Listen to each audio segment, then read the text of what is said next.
నమ్మకమైన నా ప్రభు, నిన్ను నే స్తుతింతును.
Let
వైపునా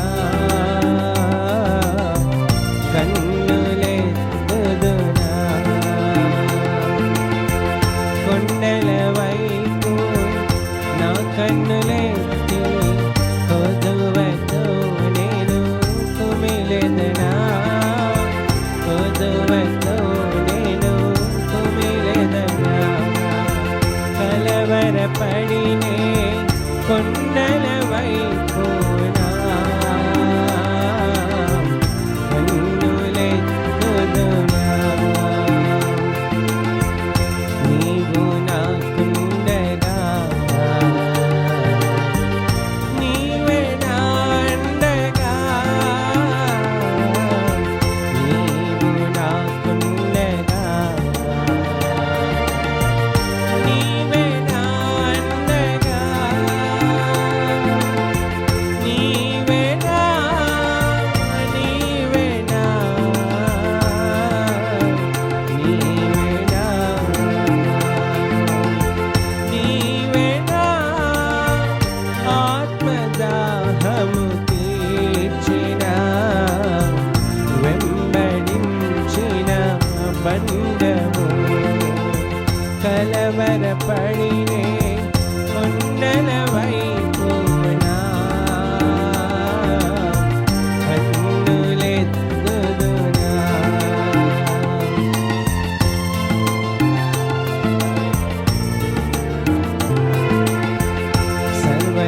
సర్వకృపానిధివే సంపదల ఘనివే సర్వకృపానిధివే సంపదల ఘనివే సకలము సకలము సకలము సకలము చేయగలని వైపేనా కన్నులెత్తి చూచెదా సకలము చేయగలని వైపేనా కన్నులెత్తి చూచెదా కలవరపడినే కొండల వైపునా నిత్యము కదలని సీయోను కొండపై నిత్యము కదలని సీయోను కొండపై యేసయ్యా యేసయ్యా యేసయ్యా యేసయ్యా నీదు ముఖమును చూచుచు పరవశించి పాడెదా యేసయ్యా నీదు ముఖమును చూచుచు పరవశించి పాడెదా కలవరపడినే కొండల వైపునా కన్నులెత్తుదునా కొండల వైపు నా కన్నులెత్తి కొదువతో నేను కుమిలెదనా కొదువతో నేను కుమిలెదనా కలవరపడినే కొండల వైపునా కన్నులెత్తుదునా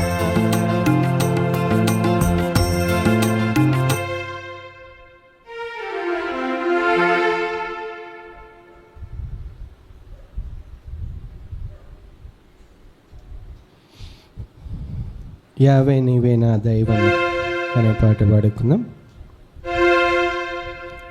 అందరం లేచి నిలబడి పాడుకుందాం. సంఘమంతా లేచి నిలబడి ఈ పాట పాడుకొని ఒక వాక్యానికి ముందర ఒక పల్లవి పాడుకొని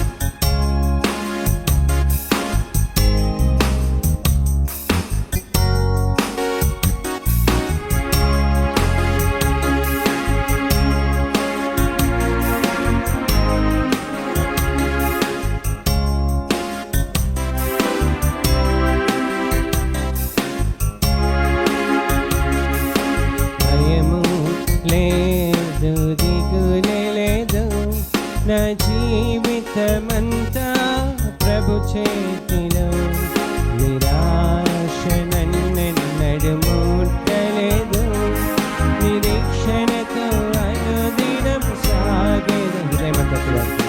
భయము లేదు, దిగులే లేదు, నా జీవితమంతా ప్రభు చేతిలో, నిరాశ నన్నెన్నడు ముట్టలేదు, నిరీక్షణతో అనుదినం సాగెదను.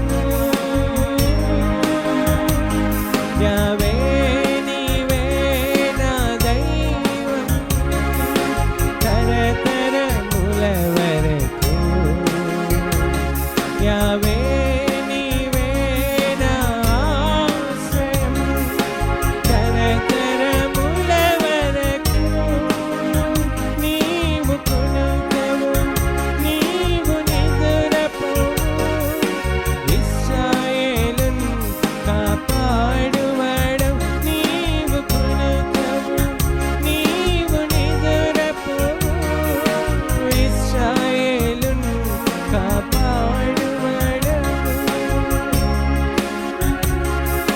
మరణ భయమంత పోయెను, శత్రుభీతి అంత తొలగించెను.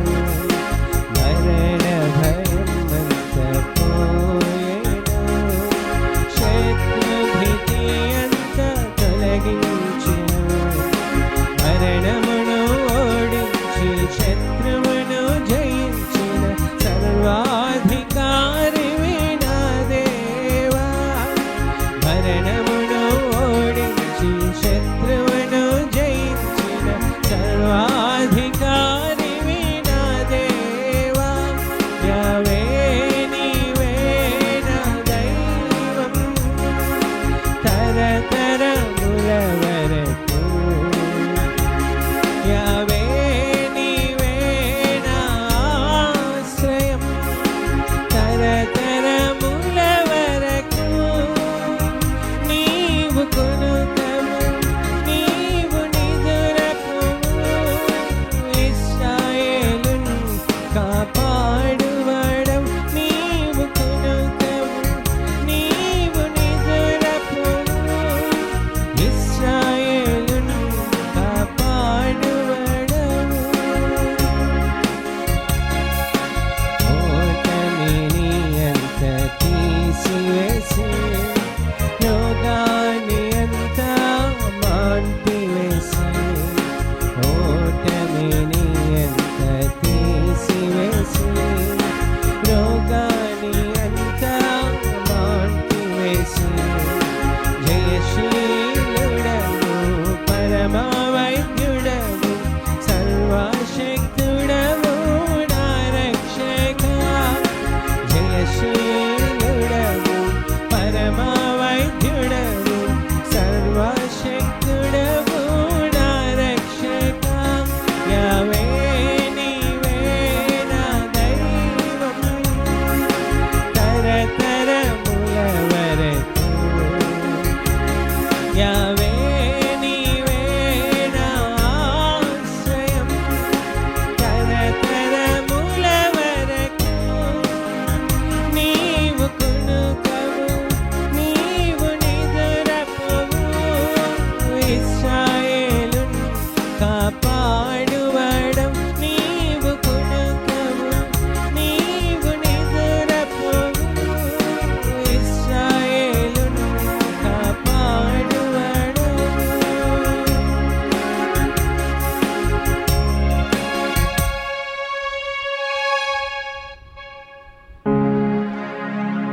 వాక్యముతో నా హృదయం నింపుకొనిన దేవా,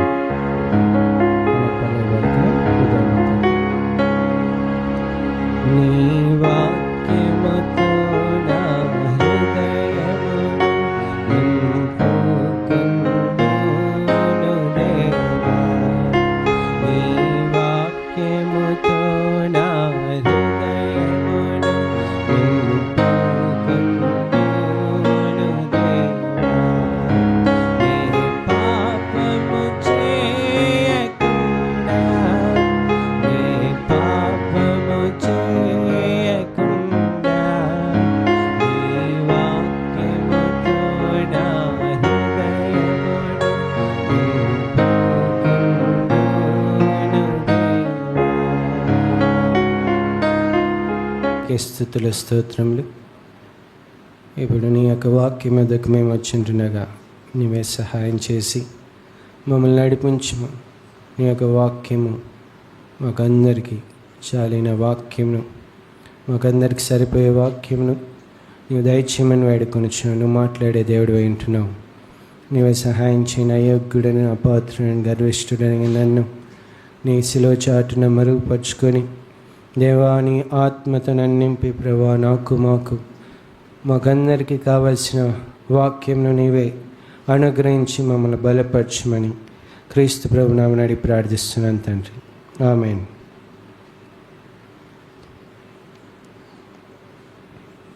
కొరింథీయులకు రాసిన 2వ పత్రిక 1వ అధ్యాయము 20వ వచనం చదువుకుందాం. కొరింథీయులకు రాసిన 2వ పత్రిక 1వ అధ్యాయము 20వ వచనం.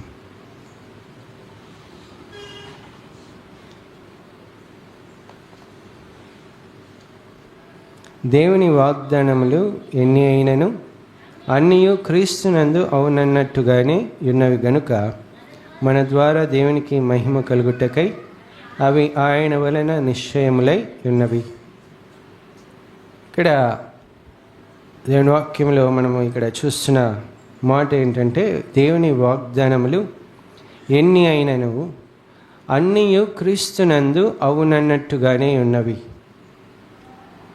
దేవుని యొక్క వాగ్దానములు, అనేకమైన వాగ్దానములు ఈ బైబిల్ గ్రంథంలో ఉన్నాయి. దేవుడు అనుగ్రహించిన వాగ్దానములు అవి అబ్రహాము, ఇస్సాకు, యాకోబు వీరి యొక్క సంతతికి అనుగ్రహింపబడిన కూడా దేవుని వాక్యం సెలవుస్తుంది. వాటికి వారసులైన మీకందరికీ ఇవి వర్తిస్తాయి. వారికి వారసులైన మీకందరికీను వర్తిస్తాయని దేవుని వాక్యం సెలవుస్తుంది. కాబట్టి దేవుని యొక్క వాగ్దానములు మన యొక్క జీవితంలో నెరవేర్చబడుటకు దేవుడు ఎప్పుడు కూడా వెనుకాడాడు. అందుకే దేవుని వాగ్దానములు ఎన్నైనను అన్నీయు క్రీస్తునందు అవునన్నట్టుగానే ఉన్నవి గనుక మన ద్వారా దేవునికి మహిమ కలుగుటకై అవి ఆయన వలన నిశ్చయములై ఉన్నవి, ఖచ్చితంగా జరిగింపబడేటి, ఖచ్చితంగా అవి జరిగింపబడేటి, అవి అవునన్నట్టుగానే ఉన్నాయి. దేవుని యొక్క వాగ్దానములు ఎప్పుడు అబద్ధములైనటివి కాదు, అవి నిజమైనటివి. అవి దేవుడు మాట ఇస్తే దాని ప్రకారము నెరవేర్చే దేవుడుగా ఉన్నాడు. యాకోబు విషయంలో చూసినప్పుడు దేవుని యొక్క వాగ్దానమును అతని పట్ల అతనికి ఇచ్చిన తర్వాత మళ్ళీ తిరిగి బేతేలునకు వచ్చేంత వరకు ఆయన కాపాడుతానని చెప్పినాడు. నేను కాపాడుతాను, నీకు ఇచ్చిన వాగ్దానంను నెరవేరుస్తానని చెప్పినాడు.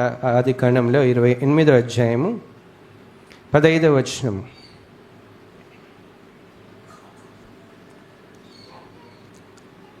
ఆదికాండము 28వ అధ్యాయం 15వ వచనం. ఇదిగో నేను నీకు తోడయుండి నీవు వెళ్ళి ప్రతి స్థలమందు నిన్ను కాపాడుచు ఈ దేశమునకు నిన్ను మరలా రప్పించెదను. నేను నీతో చెప్పినది నెరవేర్చే వరకు. చూడండి, నువ్వు ఎక్కడికి వెళ్ళినా నీకు తోడయండి, మళ్ళీ ఈ స్థలంలో నీకు తీసుకొని వచ్చి నీకు ఇచ్చిన వాగ్దానమును నెరవేరుస్తాను. నెరవేర్చేంత వరకు నేను నిన్ను విడువను. దేవుని యొక్క నమ్మకత్వం అలాంటిది.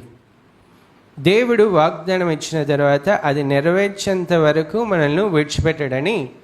వాగ్దానములు ఎన్నైనాను అవన్నీ కూడా క్రీస్తునందు అవునట్టుగానే ఉన్నవి. అవి నిశ్చయముగా మన ఎడల జరిగింపబడతాయి. కాబట్టి ఎవరు కూడా అధైర్యపడకూడదని దేవుని యొక్క వాక్యం ద్వారా మనల్ని దేవుని యొక్క మాట మనల్ని బలపరుస్తున్నది. అధైర్యపడకూడదు.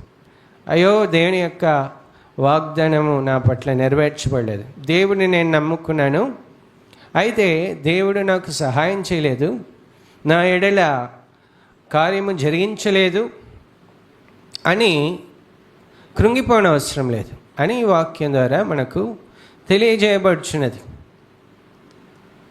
వాగ్దానంను నెరవేర్చువాడు. అందుకే బైబిల్ గ్రంథంలో వాగ్దానము నెరవేర్చువాడై ఉన్నాడని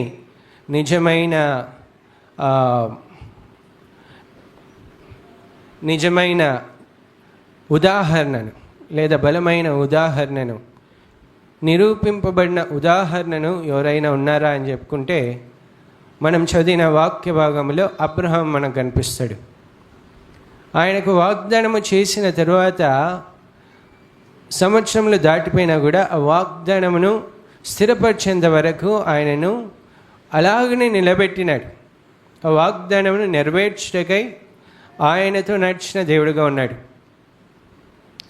కాబట్టి ఈ బైబిల్ గ్రంథంలో మనము బలమైన ఉదాహరణ ఏదైనా చూడగలము, ఎవరినైనా చూడగలము అంటే అబ్రహామును మనం చూడవచ్చు.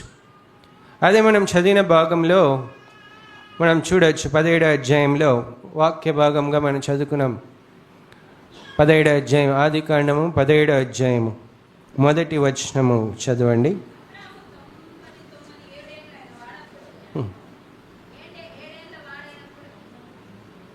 99 ఏండ్ల వాడైనప్పుడు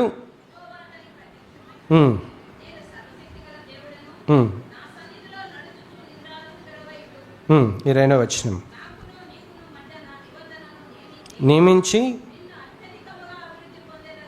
పొందించేదనని అతనితో చెప్పాను. చూడండి, దేవుడు అతనితో వాగ్దానం చేసినాడు. అబ్రహామును పిలుచుకున్న దేవుడు శక్తిమంతుడైన దేవుడుగా ఉన్నాడు. ఆయన అబ్రహాముతో వాగ్దానం చేస్తున్నాడు. 12వ అధ్యాయంలోనే ఆయనను పిలుచుకున్నప్పుడు దేవుడు ఆయన అబ్రహాముతో వాగ్దానం చేసినాడు. నేను నిన్ను ఆశీర్వదించేదని, గొప్ప జనంగా చేస్తాను, నేను నిన్ను తీసుకుపోయే ఆ స్థలంలోని ఆ స్థలమునంతటిని నీకు స్వాస్థ్యంగా నీ సంతతికి స్వాస్థ్యంగా అనుగ్రహించబోతున్నాను. కాబట్టి నీ యొక్క దేశంను, నీ యొక్క బంధువులను, నీ తండ్రి ఇంటిని విడిచిపెట్టి రమ్మంటే ఆయన అక్కడి నుంచి వచ్చేసినాడు. దేవుని యొక్క వాగ్దానమును సంపాదించుకున్నటకై, వాగ్దానం యొక్క ఫలమును పొందుకున్నటకై ఆయన సిద్ధపడి వచ్చినాడు. చాలామంది దేవుని యొక్క వాగ్దాన ఫలమును పొందుకున్నటకై వారు ఉన్న స్థితి నుంచి విడిపింపబడి వచ్చుటకు ఎంత మాత్రమో సిద్ధపడని వారు ఉంటారు. కాబట్టి అలాంటి వారు వాగ్దానమును చూడలేరు. అలాంటి వారు దేవుని ఆ అబ్రహాము, ఇస్సాకు, యాకోబు యొక్క స్వాస్థ్యంగా లేదంటే వారి యొక్క వారసులుగా చెప్పబడలేరు. దేవుడు అంటున్నాడు మోషే అడుగుతున్నాడు, వీరితో ఏమని చెప్పాలి, వీరితో నీవు ఎవరని చెప్పాలి అంటే దేవుడు అంటున్నాడు, నిర్గమకాండం 3వ అధ్యాయము 13వ వచనం చదువుకుందాం. మోషే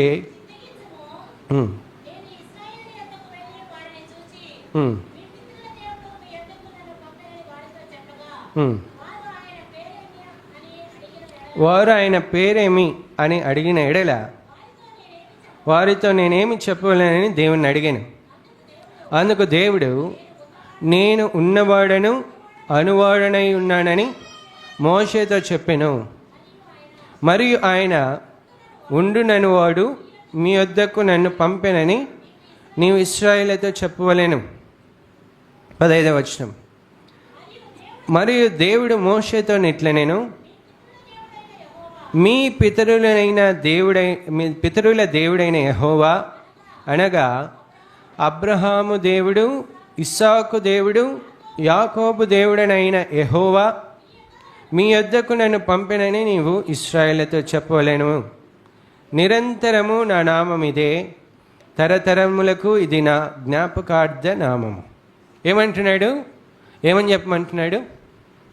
మొదటిగా నేను ఉన్నవాడను అనువాడని అంటున్నాడు.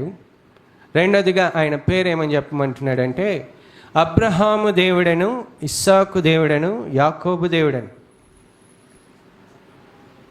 అబ్రహాము, ఇస్సాకు, యాకోబు దేవుడనని చెప్పుకొనుటకై ఎందుకు ఆయన ఆ యొక్క దేవుడు ఆ యొక్క ముగ్గురు పేర్లనే అక్కడ ఉంచినాడు? ఎందుకు నేను యూదా దేవుడను, యోసేపు దేవుడను అని ఎందుకు చెప్పుకోలేదు? అబ్రహాము, ఇస్సాకు, యాకోబు దేవుడనే అని ఎందుకు చెప్పుకున్నాడు? ఎవరైనా చెప్పగలరా? ఎవరైనా చెప్పగలరా?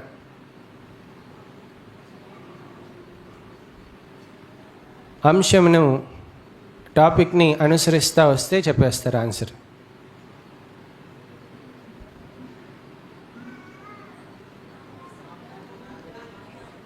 అబ్రహాము, ఇస్సాకు, యాకోబుతోనే వాగ్దానం చేసింది. దాని తర్వాత యూదాతో కానీ యోసేపుతో కానీ లేదా 12 మంది పిల్లలతో వాగ్దానం చేయలేదు. వీటితో అంటున్నాడు, మీ తరము, మీ యొక్క తర్వాత తరం వారికి నేను ఈ యొక్క స్థలం ఇవ్వబోతున్నాను. దేవుడు ఈ ముగ్గురికి వాగ్దానం చేసినాడు. అబ్రాహాముతో చేసినాడు, ఇస్సాకుతో చేసినాడు, యాకోబుతో చేసినాడు. ఈ ముగ్గురితో వాగ్దానం చేసినాడు కాబట్టి వారి వారసులకు అందరికీ ఆ వాగ్దానములు వర్తిస్తాయి. చూడండి, ఆది కాండము 12వ అధ్యాయము మొదటి 3 వచనములు చదవండి. ఆది కాండం 12వ అధ్యాయము. యెహోవా నీవు లేచి నీ దేశం నుండి, నీ బంధువుల యొద్ద నుండి, నీ తండ్రి ఇంటి నుండి బయలుదేరి నేను నీకు చూపించు దేశంలోకి వెళ్ళుము. నిన్ను గొప్ప జనముగా చేసి నిన్ను ఆశీర్వదించి నీ నామమును గొప్ప చేయుదును. నీవు ఆశీర్వాదముగా నందువు. నిన్ను దూషించు వాడిని శపించెదను. భూమి యొక్క సమస్త వంశములు నీ యందు ఆశీర్వదింపబడినని అబ్రాహాముతో అనగా, దేవుడు అబ్రాహాముతో చేసిన వాగ్దానం ఇది. అబ్రాహాముతో చేసిన వాగ్దానం ఇది. అదే 13వ అధ్యాయంలో 14 నుంచి 17 వరకు చదువుకున్నప్పుడు మళ్ళీ అంటున్నాడు, లోతు అబ్రాహామును విడిచిపోయిన తరువాత యెహోవా ఇదిగో నీ కన్నులెత్తి నీవు ఉన్న చోటు నుండి చూడము, ఎందుకనగా నీవు చూచుచున్న ఈ దేశం అంతటిని నీకును నీ సంతానమునకును సదాకాలం ఇచ్చేదని.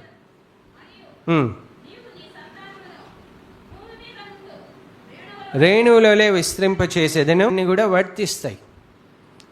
ఆశీర్వాదములను కోల్పోతున్నారు.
అబ్రామా భయపడకము, నేను నీకు కేడమును, నీ బహుమానము అత్యధికమగునని చెప్పాను.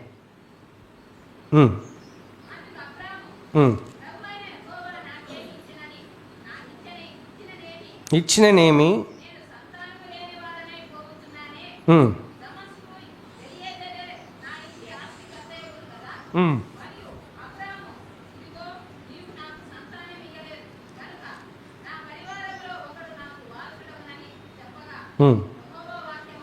యెహోవా వాక్యం అతని యొద్దకు వచ్చి, ఇతడు నీకు వారసుడు కాడు, నీ గర్భవాసమున పుట్టబోచున్న వాడు నీకు వారసుడగునని చెప్పెను.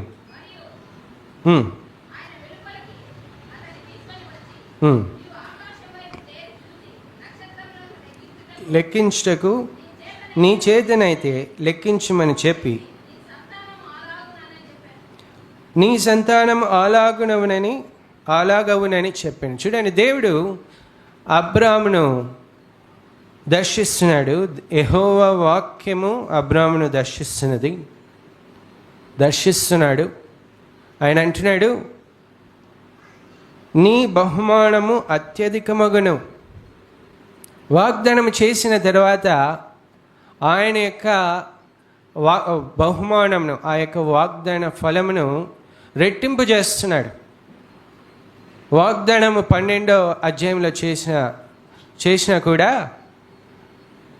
అప్పుడు ఆయన వయసు 75 సంవత్సరాలు. 100 సంవత్సరములప్పుడు ఇస్సాకు జన్మించినాడు. ఆయనకు 100 సంవత్సరములప్పుడు ఇస్సాకు జన్మించినాడు. అయితే ఈ 25 సంవత్సరములు ఆ యొక్క వాగ్దానము యొక్క బహుమానము, ఆ వాగ్దానమును రెట్టింపు చేస్తూ వస్తున్నాడు. అంటున్నాడు ఇక్కడ, ఆకాశ నక్షత్రములు చూడు. చదవండి. ఆయన వెలుపలికి 5వ వచనం, ఆయన వెలుపలికి అతని తీసుకొని వచ్చి, నీవు ఆకాశం వైపు తేరి చూచి నక్షత్రమును లెక్కించుటకు నీ చేతనైతే లెక్కించమని చెప్పి, నీ సంతానం అలాగవునని చెప్పిన. ఈ 25 సంవత్సరాలు ఆయన లోబడుటను బట్టి, ఆయన యొక్క దీనత్వంను బట్టి, ఆయన యొక్క రక్షణ అనుభవంను బట్టి, రక్షణలో కొనసాగుటను బట్టి ఆయన యొక్క ఆశీర్వాదము, బహుమానము, వాగ్దానము రెట్టింపు అవుతూ వచ్చింది.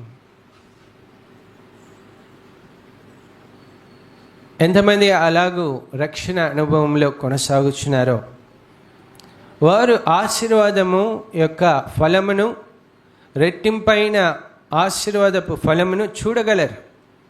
అబ్రహాములో చూచిన ఆ యొక్క ఫలమును, అబ్రహాములో చూచిన ఆ వాగ్దాన ఫలమును మనమును చూడగలం.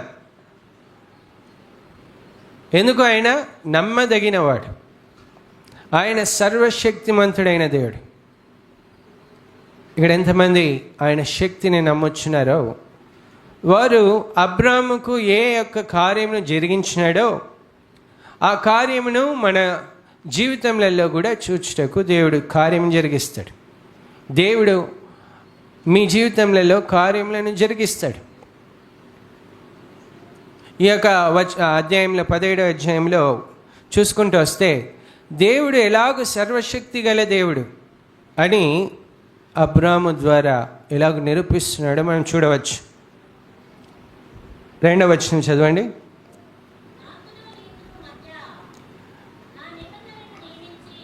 పదిహేడవ అధ్యాయం 2వ వచనం. నాకును నీకును మధ్య నా నిబంధనను నియమించి నిన్ను అత్యధికముగా అభివృద్ధి పొందించదనని అతనితో చెప్పెను. చూడండి ఎలాంటి వాగ్దానం ఇక్కడ చేస్తున్నాడు. చూడండి, నాకును నీకు మధ్య నా నిబంధనను నియమించి నిన్ను అత్యధికముగా అభివృద్ధి పొందించదనని అతనితో చెప్పాను. అత్యధికముగా ఆయన సర్వశక్తి గల దేవుడు కనుక ఆ యొక్క వాగ్దానం యొక్క ఫలమును రెట్టింపు చేస్తూ వచ్చినాడు.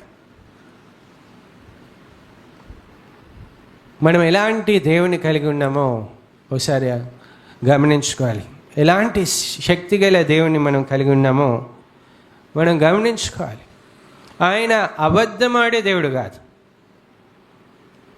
ఆయన అబద్ధమాడే దేవుడు కాదు. అబ్రాము జీవితంలో ఉదాహరణని, నిజమైన ఉదాహరణని మనం చూస్తున్నాము వాక్యము ద్వారా.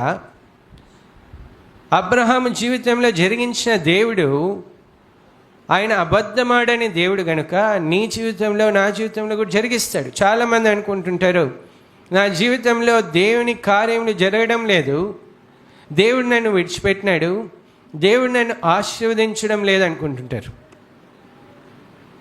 దేవుడు నా కుటుంబాన్ని ఆశీర్వదించడం లేదనుకుంటుంటారు. కానీ దేవుని వాక్యం సెలవుస్తుంది, ఆయన అబద్ధమాడని దేవుడుగా ఉన్నాడు. సంఖ్యాకాండంలో చూసినప్పుడు 23వ అధ్యాయము 19వ వచనం. సంఖ్యాకాండము 23వ అధ్యాయము 19వ వచనం. దేవుడు అబద్ధమాడుటకు ఆయన మానవుడు కాడు, పశ్చాత్తాపపడుటకు ఆయన నరపుత్రుడు కాడు. ఆయన చెప్పి చేయకుండునా, ఆయన మాట ఇచ్చి స్థాపింపకుండునా. చాలు. ఈ యొక్క మాటను బట్టి ఎంతమంది వారి యొక్క జీవితంలో దేవుని ఆశీర్వాదంను చూడగలుగుతున్నారు? ఆయన అబద్ధమాడని దేవుడు కొంటున్నాడు. వాగ్దానం చేసిన దేవుడు నమ్మదగిన దేవుడు కొంటున్నాడు. అవన్నీ అవునన్నట్టుగానే ఉన్నాయి, ఏవి కూడా అబద్ధము కాదు, నిశ్చయంగా నెరవేర్చే దేవుడు కొంటున్నాడు. మనం హెబ్రీలకు రాసిన పత్రికలు కూడా మనం చదువుకున్నాం, అబద్ధం ఆడజాలని వాడు కొంటున్నాడు. వాగ్దానం చేసిన తర్వాత అబద్ధమాడని దేవుడు కొంటున్నాడు. మరి నీ జీవితంలో దేవుని కార్యములను నువ్వు చూడగలుగుతున్నావా? దేవుని యొక్క ఆశీర్వాదంను నువ్వు చూడగలుగుతున్నావా? అబ్రహాము జీవితంలో దేవుని ఆశీర్వాదంను చూడగలుగుతున్నాడు. దేవుని యొక్క కార్యములను ఆయన జీవితంలో చూడగలుగుతున్నాడు. చూడండి 5వ వచనము, 3-4 వచనముల నుంచి చదువుకుందాం. అబ్రాము సాగిలపడి ఉండగా దేవుడు అతనితో మాట్లాడి, ఇదిగో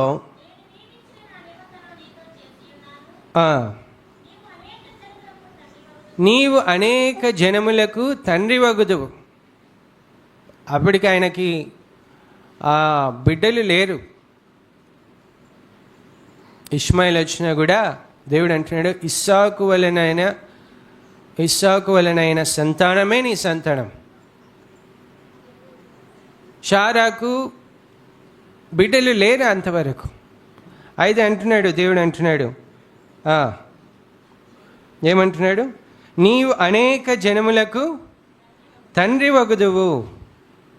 నీవు అనేక జనములకు తండ్రి వగుదువు. ఎలాగో ఆయన శక్తి వారిలో కనపరిచినాడు, ఎలాగో వారిలో ఆ వాగ్దానం యొక్క ఫలమును జరిగించినాడు అనేది మనం చదువుకుంటూ వస్తే కింద భాగంలో 5వ వచనం. మరి ఇక మీదట నీ పేరు అబ్రాము అనబడదు, నిన్ను అనేక జనములకు తండ్రినిగా నియమించితిని గనుక నీ పేరు అబ్రహాము అనబడును. నీకు అత్యధికముగా సంతానాభివృద్ధి కలుగజేసి నియమించుదును, రాజులను నీలో నుండి వచ్చేదారు. చూడండి, దేవుడు అంటున్నాడు అబ్రాముతో, ఇప్పటి నుంచి నీ పేరు అబ్రాము కాదు, అబ్రహాము. పేరు మార్చేసినాడు. దానిపైన చూసినప్పుడు సాగిలపడి ఉండుట మనం చూస్తాం. సాగిలపడుట, ఆయన ఎంత లోతుగా తగ్గించుకుంటుంటే, ఎంత లోతుగా దేవునికి సాగిలపడుచుంటే, దేవుడు ఆయనను, ఆయన యొక్క జీవితంను, ఆయన పేరును మార్చివేసినాడు. నీవెంత తగ్గించుకుంటే నీ జీవితం మారుతూ వస్తుంది. నీవు ఎంత తగ్గించుకుంటే నీకు ఆశీర్వాదం రెట్టింపు అవుతుంది. చాలామంది గర్విష్ఠులుగా ఉంటారు. నేను మార్పు చెందను, ఇర్మియా గ్రంథంలో ఉంటుంది. వారి యొక్క గర్వము చేత నన్ను దుఃఖపెట్టినారు. వారి గర్వమును బట్టి నేను చాటున ఏడ్చుదును. 13వ అధ్యాయంలో మనం చూస్తే చాటున ఏడ్చుదును. ఎందుకు ఏంటి ఆ గర్వము? వారి యొద్దకు వాక్యం పంపించిన, ప్రవక్తలను పంపించిన, దేవుని వాక్యం తెలుస్తుంది, వారి వీపును తిప్పినారు కానీ వారు లోబడలేదు. చాలామంది దేవుని వాక్యానికి లోబడరు. దేవుని వాక్యము వారి యొద్దకు వచ్చినప్పుడు లోబడరు. అబ్రాహాము దగ్గరికి దేవుని వాక్యం వచ్చింది, యెహోవా వాక్యము అతన్ని దర్శించెను. చాలామంది దేవుని వాక్యము వారి యొద్దకు వచ్చినప్పుడు లోబడరు. అది కఠినమైన గర్వమైన హృదయము, సాగిలపడని హృదయం, సాగిలపడని జీవితములు.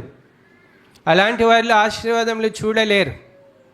నీవు ఎంత తగ్గించుకుంటే, ఎంత సాగిలపడితే నీ జీవితంలో ఆశీర్వాదం చూస్తావు. ఎంతమంది దీన్ని గమనించుచున్నారో?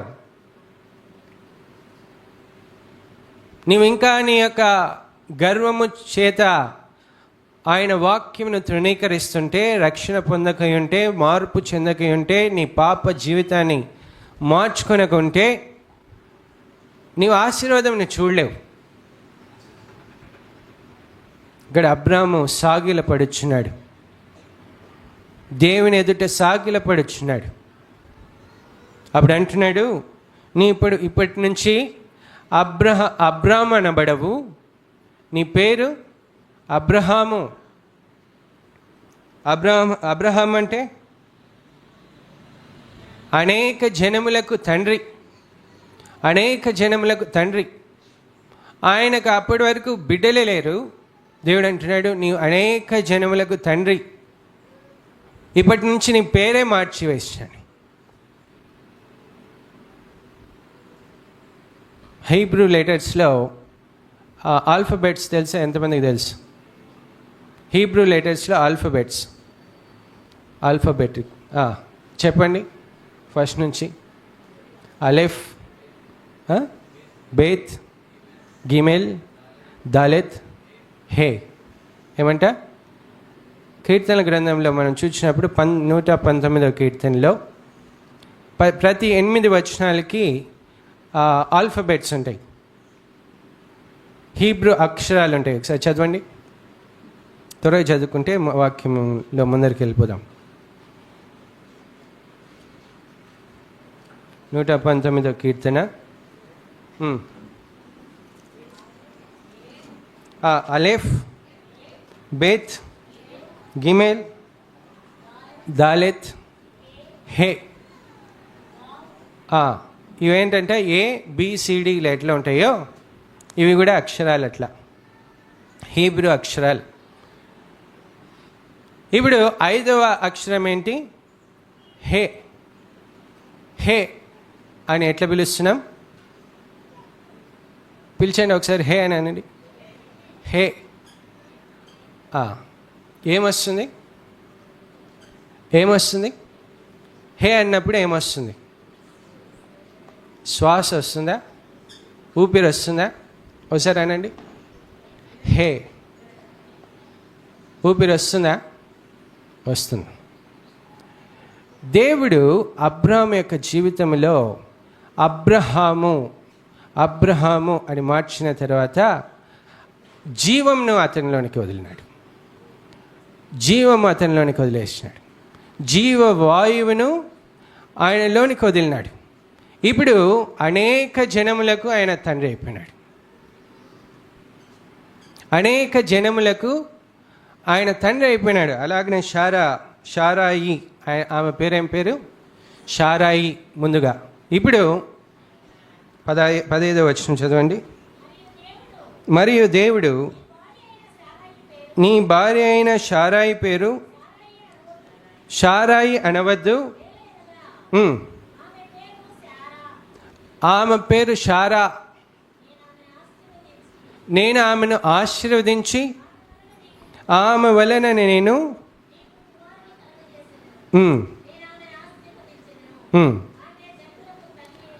ఆమె జనములకు తండ్రి అయి ఉండను, తల్లి అయి ఉండను. చూడండి, ఈయన జనములకు తండ్రిగా మార్చబడినాడు. ఆమె శారా జనములకు తల్లిగా మార్చబడింది. అంతే, జీవితాల్ని మార్చివేసినాడు. నీ దేవునికి లోబడినప్పుడు నీ జీవితమే మారిపోతుంది. యాకోబు దేవునికి లోబడినప్పుడు అతని జీవితం మారిపోయింది. అతను అంతవరకు ఆశీర్వాదము, ఈ లోక సంబంధమైన ఆశీర్వాదము కలిగి ఉన్నా కూడా నెమ్మది లేదు, సమాధానం లేదు. ఎవరు చంపుతారో, నా అన్న చంపుతాడేమో, నా మామ నన్ను మోసగిస్తాడేమో,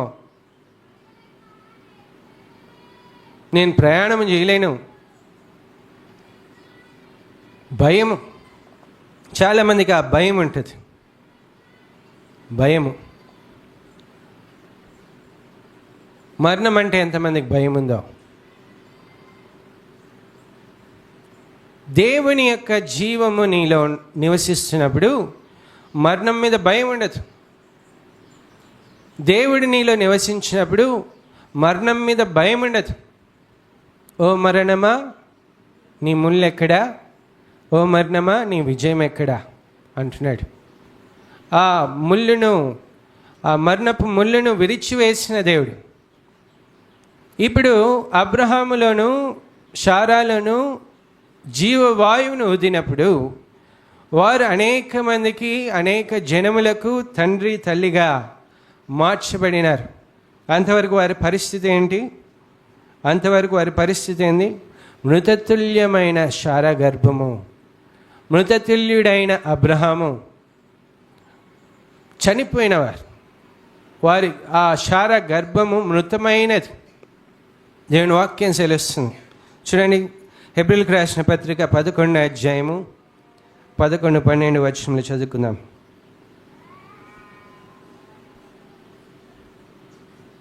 త్వరగా చదువుకుందాం దయచేసి. విశ్వాసమును బట్టి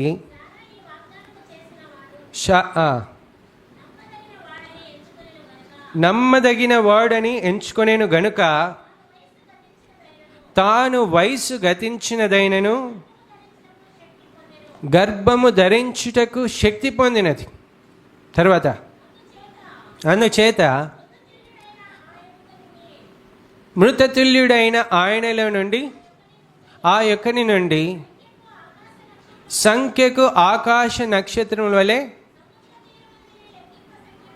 లెక్కింప శక్యము కానీ ఇసుక వలెను. ఈ యొక్క వాక్యంలో ఉన్న తీవ్రతను మనం చూసినప్పుడు, మృతతుల్యుడైన వాణిలో నుండి ఆకాశ నక్షత్రములు ఎలాగూ లెక్కింపలేమో, సముద్ర తీరమండలి ఇసుక రేణువులను ఎలాగూ లెక్కింపలేమో అలాగూ లెక్కింప శక్యము కానీ గొప్ప సంతానం వచ్చేసింది. కారణము దేవునికి లోబడుటను బట్టి.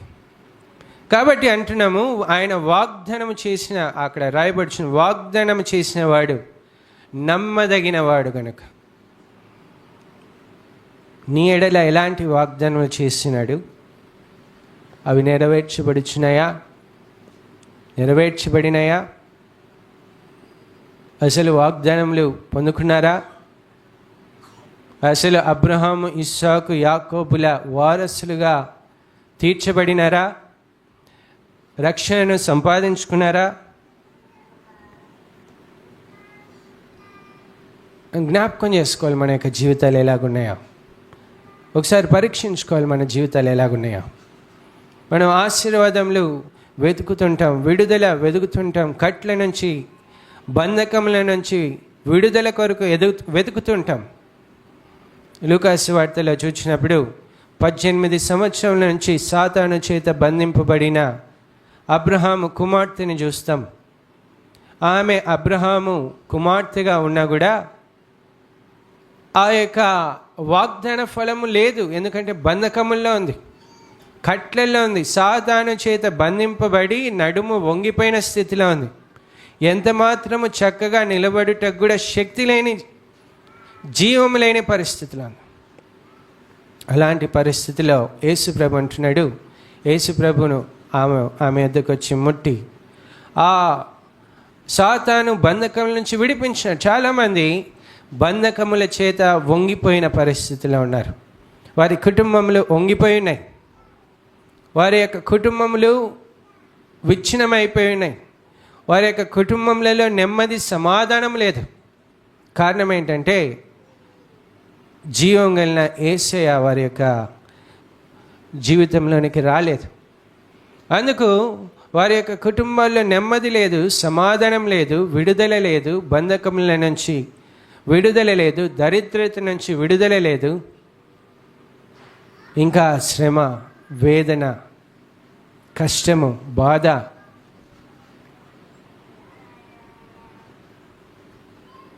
అయితే ఇక్కడ వాక్యం సెలవుస్తుంది, మృతతుల్యుడైన వాణి యొక్కని నుండి ఎంతో విస్తారమైన సంతానం వచ్చేసింది. దేవుని యొక్క జీవం వారిలో ప్రవేశించిన తర్వాత ఎలాంటి గొప్ప జయం చూడండి. రోమీయులకు రాసిన పత్రిక 4వ అధ్యాయం 19వ వచనం చదవండి.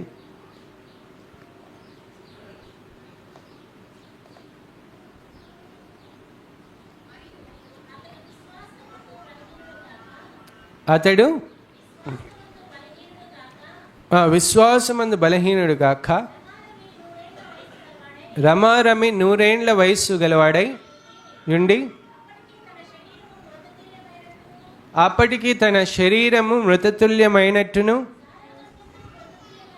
శారా గర్భమును మృతతుల్యమైనట్టును ఆలోచించెను గాని అవిశ్వాసం వలన దేవుని వాగ్దానమును గూర్చి సందేహింపక దేవుని మహిమపరిచి సమర్థుడని రూఢిగా విశ్వసించి విశ్వాసం వలన బలము పొందినారు. వాగ్దానం యొక్క కార్యం ఏంటంటే నేను బలపరుస్తుంది. మృతతుల్యమైన ఆ శరీరము, ఆ గర్భము నుండి ఎలాగూ విస్తారమైన సంతానం వచ్చింది. వాగ్దానములు నేను బలపరుస్తాయి. అబ్రహాముకి ఇచ్చిన వాగ్దానములు అతన్ని బలపరిచినాయి. నేను చేతగాని వాడని కాను, నేను సర్వశక్తి గల దేవుడను, సర్వశక్తి గల దేవుడను. శక్తి గల దేవుడు ఆయన జీవితంలో, వారి యొక్క జీవితంలో కార్యం జరిగించినాడు. నీ జీవితంలో దేవుడు కార్యం జరిగించుచున్నాడా? ఓసారి పరీక్షించుకోవాలి. మృతతుల్యమైన శారా గర్భం.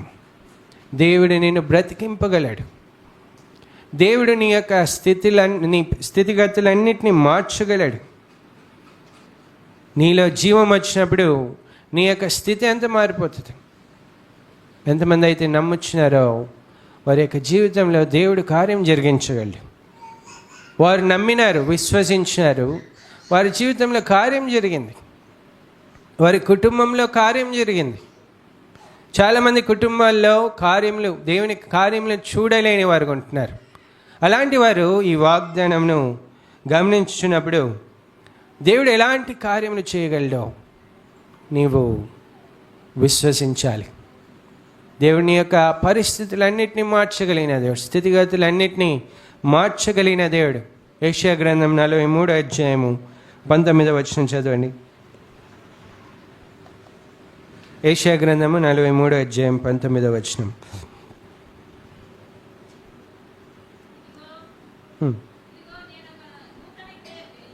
నూతన క్రియను చేయుచున్నాను, ఇప్పుడే అది మొలచును, మీరు దానిని ఆలోచింపరా? అరణ్యములో త్రోవ కలుగజేసే దేవుడు. తర్వాత ఎడారిలో నదులను పారజేసే దేవుడు. అలాంటి శక్తి గల దేవుడు. ఇంకా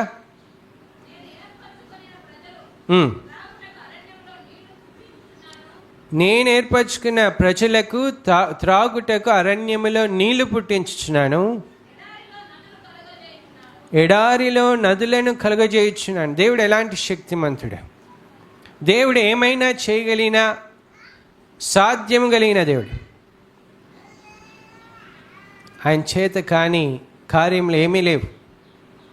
చూస్తున్నాం, ఎడారిలో నీళ్లు పుట్టిస్తాడు,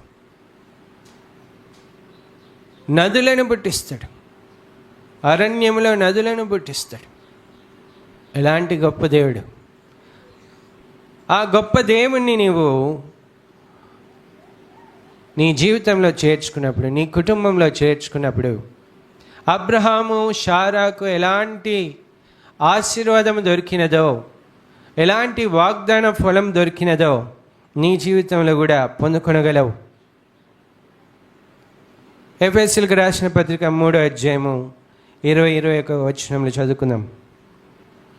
20-21 ఎఫెసీయులకు రాసిన పత్రిక 3వ అధ్యాయము 20-21.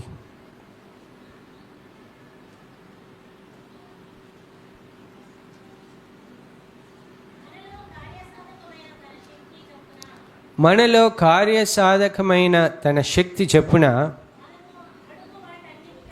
మనము అడుగు వాటన్నిటికంటేను ఊహించు వాటన్నిటికంటేను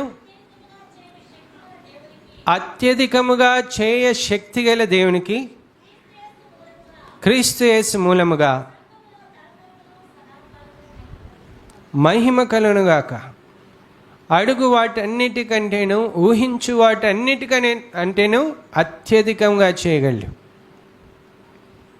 నీవేం అడిగినావు, ఏమి ఊహించినావు, దానికి మించిన కార్యంలో నీ జీవితంలో జరిగినాయా?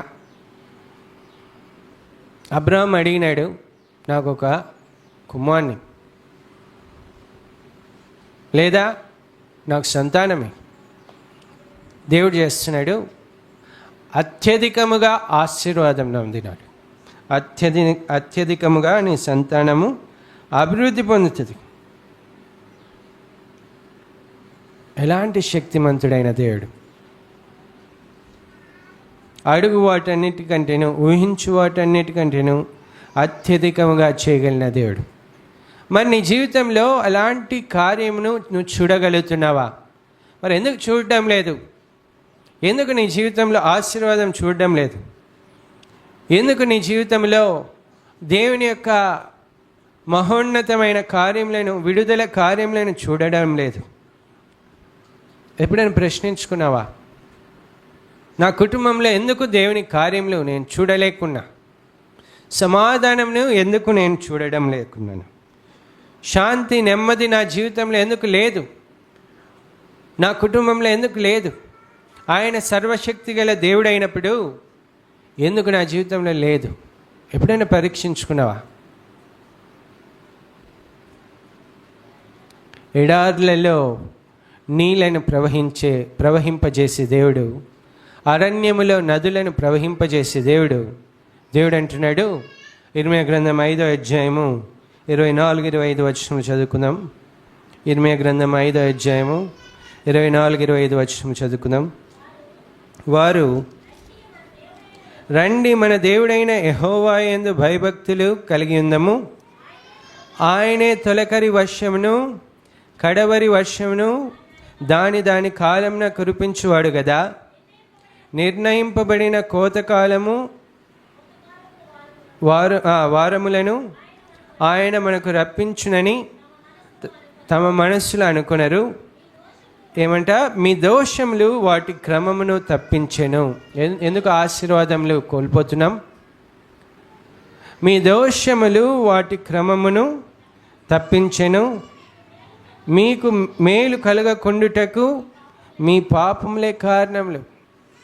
ఎడారులలో నదులను ప్రవహింపజేసే దేవుడు, అరణ్యములను నీళ్ళ ఊటను పుట్టించిన దేవుడు ఇక్కడ అంటున్నాడు, మీ దోషములు వాటి క్రమమును తప్పించెను, మీకు మేలు కలుగకుండుటకై మీ పాపములే కారణములు.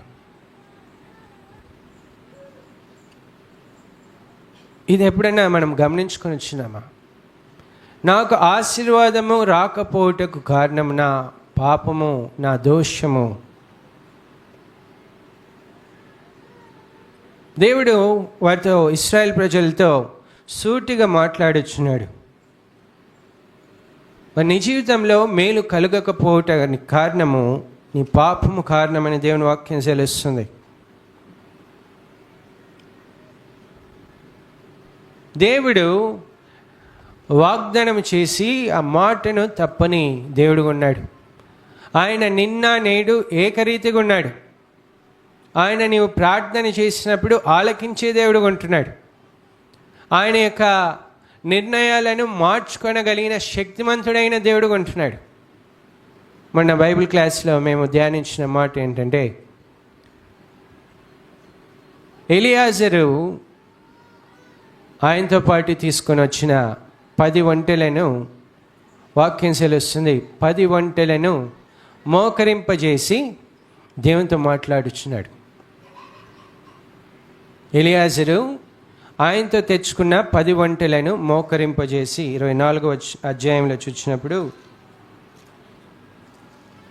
ఆదికాండం 24వ అధ్యాయము 11వ వచనం, సాయంకాలం మందు స్త్రీలు నీళ్లు చేదుకొనవచ్చు వేళకు ఆ ఊరి బయటనున్న నీళ్ళ బావి యొద్ద తన ఒంటెలను మోకరింపచేసి ఇట్లా నేను దేవునితో ప్రార్థన చేస్తున్నాడు.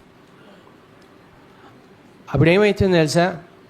అలాగూ మోకరింపజేసి వాటితో పాటు ప్రార్థన చేస్తున్నప్పుడు ఏ వరంనైతే దేవుని దగ్గర అడుగుతున్నాడో, ఏ జవాబునైతే దేవుని దగ్గర అడుగుతున్నాడో ఆ జవాబు ఆయన యొద్దకు వస్తుంది. ఆ మాటను మనం చూసినప్పుడు 15వ వచనం, అతడు మాట్లాడుట చాలింపక ముందే అబ్రహాము సహోదరుడైన నాహోరు భార్యగు మిల్కా కుమారుడైన బెతుయేలుకు పుట్టిన రిబ్కా కడవ భుజం మీద పెట్టుకొని వచ్చాను. మాట్లాడుట చాలింపక ముందే, ప్రార్థన ముగింపక ముందే దేవుడు వాగ్దానములు ఇస్తున్నాడు. దేవుడు ఆ వాగ్దానం నెరవేరుస్తున్నాడు. ఆ ప్రార్థన వింటున్నాడు, జవాబునిస్తున్నాడు. అందుకే నీ స్థితిగతులను మార్చగలిగిన దేవుడు. యోనా గ్రంథంలో 3వ అధ్యాయంలో చూసినప్పుడు, యోనా గ్రంథం 3వ అధ్యాయం 9వ వచనము, 9-10 వచనములు త్వరగా చదువుకుందాం. యోనా గ్రంథం 3వ అధ్యాయము 9. మనుష్యులందరూ విడిచి మానివేయవలెను, మనుష్యులేమి పశువులేమి సమస్తమును గోనెపట్టు కట్టుకొనవలెను, జనులు మనఃపూర్వకంగా దేవుని వేడుకొనవలెను అని దూతలు నినివే పట్టణంలో చాటించి ప్రకటన చేసిరి. ఈ నినివే వారు తమ చెడు నడతలను మానుకొనగా వారు చేయుచున్న క్రియలను దేవుడు చూచి పశ్చాత్తాప్తుడై వారికి చేయదునని తాను మాట ఇచ్చిన కీడు చేయక మానెను. దేవుడు పరిస్థితులను కూడా మార్చివేసే దేవుడు. ఆయన చేయను ఉద్దేశించిన కీడును చేయక మానేనని వాక్యం తెలుస్తుంది. మరి నీవు నీ యొక్క కుటుంబంతో సహా దేవుని సన్నిధిలో మోకరించగలుగుతున్నావా? దేవుడిని స్థితిగతులను మారుస్తాడు, నీ యొక్క జీవితాన్ని మారుస్తాడు, నీ కుటుంబ పరిస్థితిని అంతా మారుస్తాడు. చాలామందికి గ్రహింపు లేదు. అందుకే దేవుని ఆశీర్వాదములను చూడలేకున్నారు. దేవుడు ప్రార్థన వినే దేవుడు. మొరపెట్టినప్పుడు ఆయన ప్రార్థన వినే దేవుడు. అందుకే నీకు మేలుగా కలుగకుండుటకై ఎలాంటి పాపములు దోషములు నీ ఎదుట ఉన్నాయో దేవుడు అంటున్నాడు ఇక్కడ 17వ అధ్యాయంలో, మీరు సున్నతి పొందవలేను, సున్నతి పొందవలేను. నా వాగ్దాన ఫలంను మీరు చూడాలంటే మీరు సున్నతి పొందాలి. 10వ వచనం చదవండి. 17వ అధ్యాయము, నాకును నీకును నీ తర్వాత నీ సంతతికి నీ మధ్య మీరు నా నిబంధన ఏదనగా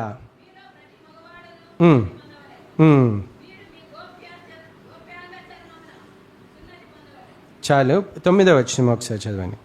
మరియు దేవుడు నీవు మాత్రమే కాక నీ తరువాత వారి తరములలో నీ సంతతియు నా నిబంధనను గైకొనవలెను. నా నిబంధనను గైకొనవలెను. నేను ఇచ్చిన ఆజ్ఞను గైకొనాలి. నేను చెప్పిన కార్యమును చేయాలి. నీవు సున్నతి పొందాలి. నీ హృదయం మీద ఉన్న ఆ యొక్క పాపపు పొరను చర్మంను తీసేసుకోనాలి. నీ హృదయంలో దాగి ఉన్న కార్యములన్నింటినీ సరి చేసుకోవాలి అంటున్నాడు దేవుడు. అంటున్నాడు దినవృత్తాంతంలో 2వ గ్రంథము 7వ అధ్యాయము 14వ వచనము.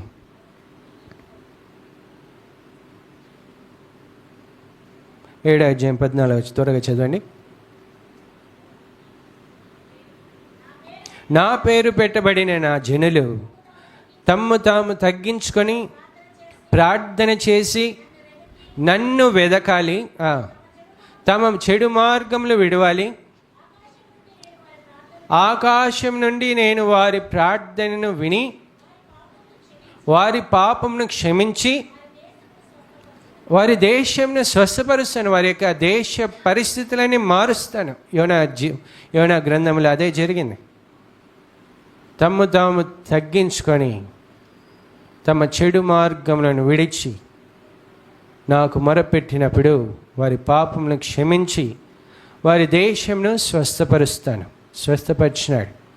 ఇప్పుడు వారి దేశం నినివే పట్టణం అంతా నాశనం అవబోతుందని సెలవిచ్చిన దేవుడు ఇప్పుడు ఏం చేస్తున్నాడు? స్వస్థపరుస్తున్నాడు. నీవు సున్నతి పొందినప్పుడు దేవుని యొక్క వాగ్దాన ఫలంను నీవు చూడగలవు.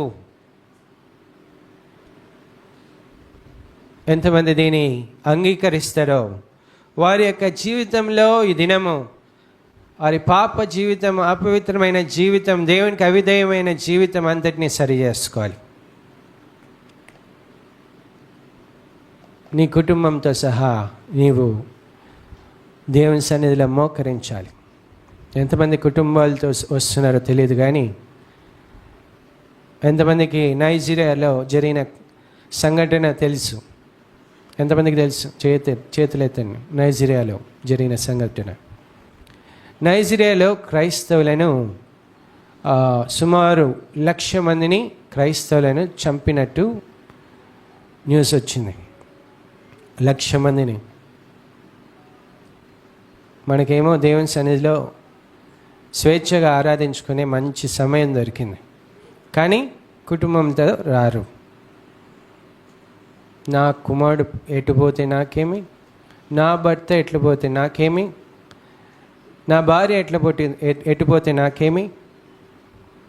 రారు, రాకుండా ఉన్నారు. ఒంటెలను మోకరింపజేసినాడు ఎలియాజరు. మన కుటుంబాల్లో మన సంతానమును మోకరింపజేసే శక్తి లేని వారంగా మనం ఉన్నాం. ఒంటెలను మోకరింపజేసినాడు. యోనా గ్రంథంలో చూసినప్పుడు పశువులు ఉపవాసం చేయనట్లుగా ఆహారం లేదు, నీళ్ళు లేదు. దేవుని సన్నిధిలో ఉపవాసం చేసి మొరపెట్టే ఆ క్రమంలోనికి తీసుకొని వచ్చినారు. కానీ మన కుటుంబాల్ని సరిగ్గా క్రమంలోనికి నడిపించే ఆ చేతగాని పరిస్థితిలో మనం ఉన్నాం. అందుకే దీవెనలు లేవు, జవాబులు లేవు. దేవుని వద్ద నుంచి జవాబులు లేవు. నీ జీవితంలో నీ కుటుంబంతో సహా దేవుని సన్నిధిలో మోకరించు. దేవుడు కార్యం చేయకుండా ఉండగలడేమో చూద్దాం. నినివే పట్టణానికి చేసిన దేవుడు, ఎలియాజరుకు చేసిన దేవుడు నీకు నాకు చేయకుండా ఉంటాడా? ఆయన గురించి చెప్తుంది, నిన్న నేడు ఏకరీతిగా ఉన్న దేవుడు. హెబ్రీయులకు రాసిన పత్రికలో నిన్న నేడు ఒకటే రీతిగా ఉన్న దేవుడు. ఆయన మాట తప్పనివాడు. మనం అనుకుంటాం మాట తప్పుతున్నాడు దేవుడు, చేతగాని దేవుడు, మన జీవితాల్లో కార్యం జరిగించలేదు, మా జీవితంలో కార్యం జరిగించలేదు అనుకుంటుంటారు. కానీ చేయవలసిన ప్రమాణములు, మనం చేయవలసిన కార్యములను, నిబంధనలను గైకొనట్లేదు. అందుకే అబ్రాహాముతో అంటున్నాడు, నిబంధనను గైకొనాలి, నీ సంతతి వారంతా కూడా నిబంధనను గైకొనాలి. అప్పుడు నీ జీవితంలో కార్యం జరుగుతుంది. నీ వాగ్దాన ఫలంను నువ్వు చూడగలరు. ఆఖరిగా యాకోబు రాసిన పత్రిక 4వ అధ్యాయం 8వ వచనం చదువుకుందాం.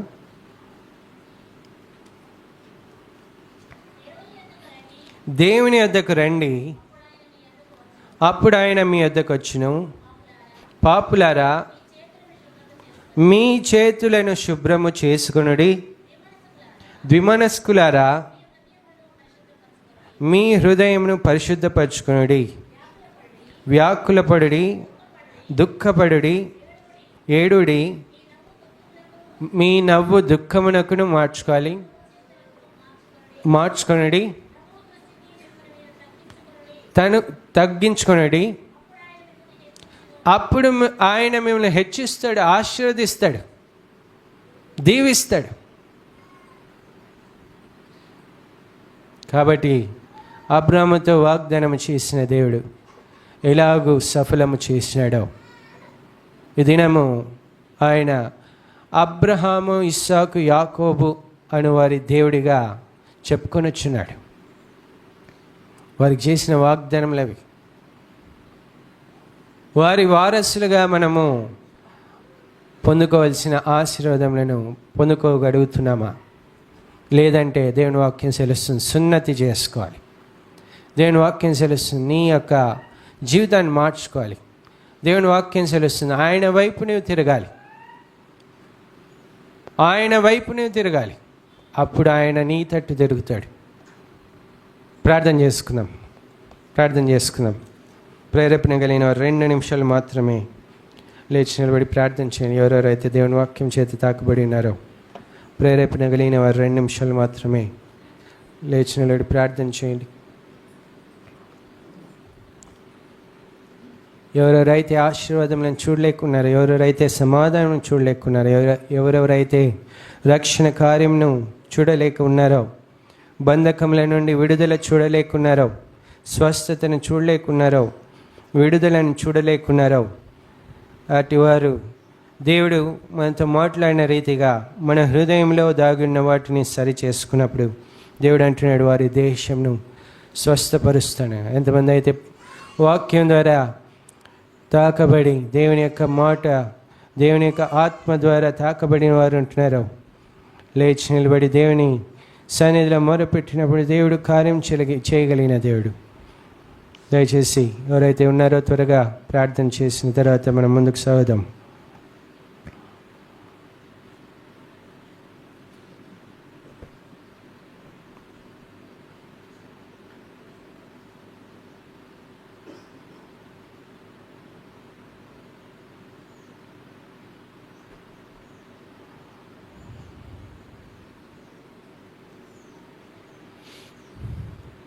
ఎలియాజరు ఒంటెలను మోకరింపచేసినట్లుగా నీ హృదయమును వంగునట్లుగా, దేవుని సన్నిధిలో వంగునట్లుగా నీ హృదయమును తగ్గించుకొని, నువ్వు తగ్గించుకొని నీ హృదయమును దేవుని ఎదుట వంగునట్లుగా చేయి.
ప్రార్థన చేసుకుందాం.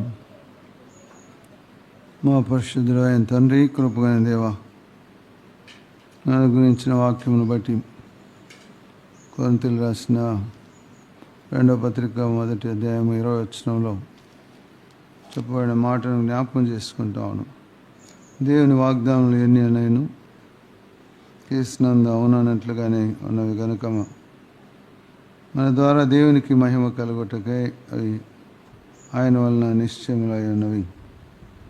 వాగ్దానం స్వతంత్రించుకునేటటువంటి క్రమంలో మా ముందు అబ్రహామును, ఇస్సాకును, యాకోబులను ఉంచినారు. దాని ద్వారా వాగ్దానాలు స్వతంత్రించుకునేటటువంటి జీవితము ఎలాగ వారు కలిగి ప్రభు నామం నిమిత్తము జీవించినారో మా ముందు ఉంచినారు. ప్రభువా, అవిశ్వాసం వలన వారు ఎన్నడూ సారా కానీ అబ్రాము కానీ అవిశ్వాసం వలన ఎక్కడ వాగ్దానం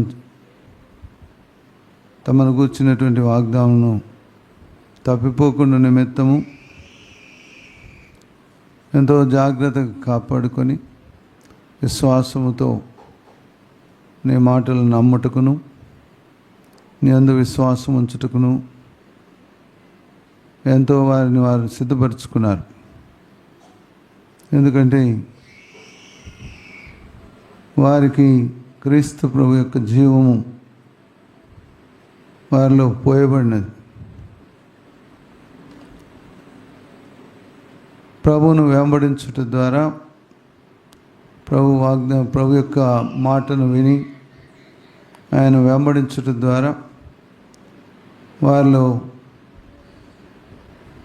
ఆ యొక్క జీవము పోయబడినది. అలాగ తండ్రి, మా జీవితంలో నీ జీవమును పోయబట్టుకు నేను వెంబడించాలి, నీ మాటను బట్టి నడుచుకోవాలి, నీకు నమ్మకముగా జీవించాలి. అప్పుడే మాలో విశ్వాసపు కార్యములు నెరవేర్చబడుతూ ఉంటాయి. అప్పుడే మేము కూడా వాగ్దాన సంబంధులైనటువంటి వారైనటువంటి అబ్రహాము, ఇస్సాకు, యాకోబుల దేవుడుగా మా మధ్యన ఉండి మమ్మల్ని ఆశీర్వదించే దేవుడుగా ఉన్నావు. జక్కయ్య ఇంటికి రక్షణ వచ్చినప్పుడు అతడు అబ్రహాము కుమారుడైనాడు. అలాగే మా జీవితంలో రక్షణ పొందుకుంటే అబ్రహాము, ఇస్సాకు, యాకోబుల దేవుడు అయిన నీకు స్థానమిచ్చే వారముగా ఉన్నట్లయితే మేము అబ్రహాము సంతానముగా ఈ లోకంలో జీవించగలం. దాని ద్వారా నీ యొక్క వాగ్దానములను పొందుకొనుటకు మమ్మల్ని మేము సిద్ధపరచుకొనగలం. ఆ వాగ్దానం నెరవేర్పులో మమ్మల్ని మేము నడిపించుకోగలం. అది క్రీస్తు ప్రభు యొక్క విశ్వాస సంబంధమైన కార్యమని మేము గ్రహించుకుంటకు సహాయం దయచేయం. ఉదయకాలం మాకు అనుగ్రహించిన ఈ మాటలను జాగ్రత్తగా మా జీవితంలో అన్వయించుకుంటూ ముందుకు సాగే కృపను అనుగ్రహించి నడిపించుము. నీవే దర్శించి ముట్టుము నాయన. నీ కార్యము ద్వారా నేను మహిమపరుచుకోనమని. అలాగే ప్రభువా, ఇప్పుడు బలారాధనలోకి వెళ్తూ ఉన్నాం నాయన. దాని ముందుగా ధ్యానించిపోయే మాటల ద్వారా మమ్మల్ని మేము పరీక్షించుకుంటూ సహాయం దయచేయం. మీరే మీ కృపను అనుగ్రహించి నీ విశ్వాసంలో నిలిచి ఉండేవారుగా చేసి నడిపించమని క్రీస్తు నామమున అడిగి వేడుకొని ప్రార్థిస్తున్నాము తండ్రి. ఆమేన్.